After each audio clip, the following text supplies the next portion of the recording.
नमस्कार दोस्तों, मैं आराध्या पांडे, आप सभी का मेरे चैनल पर स्वागत है। तो दोस्तों, आज मैं आपके लिए एक अवसान माँ का विदाई गीत लेके आई हूँ। अगर मेरा गाना अच्छा लगे तो लाइक शेयर सब्सक्राइब जरूर कीजिएगा। धन्यवाद। तोहका छोड़त मोहिया लागई मैया मोरे कहिया ब्यूना। तोहका छोड़त मोहिया लागई मैया मोरे कहिया ब्यूना। गंगा जमुनवा के जल मैया साझावई मगाए मैया मोरे साझावई मगाए मैया मोरे कलसा भराए मैया मोरे कहिया ब्यूना। मैया मोरे कलसा भराए मैया मोरे कहिया ब्यूना।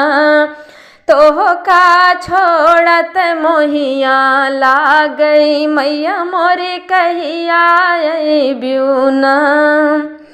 अढ़उल के फूलवा मैया साझावई मगाए मैया मोरी साझावई मगाए। गजरा गुछ गुछ के पहिरौबै मैया मोरे कहिया ब्यूना।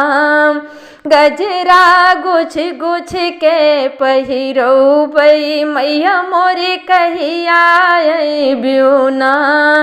तोहका छोड़त मोहिया लागई मैया मोरे कहिया ब्यूना।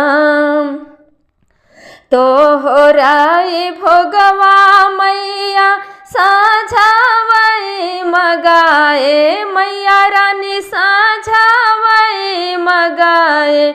अपने हथवई से खियौबै मैया रानी कहिया ब्यूना।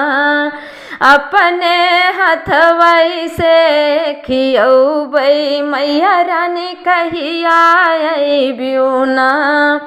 तोहका छोड़त मोहिया लागई मैया मोरे कहिया ब्यूना।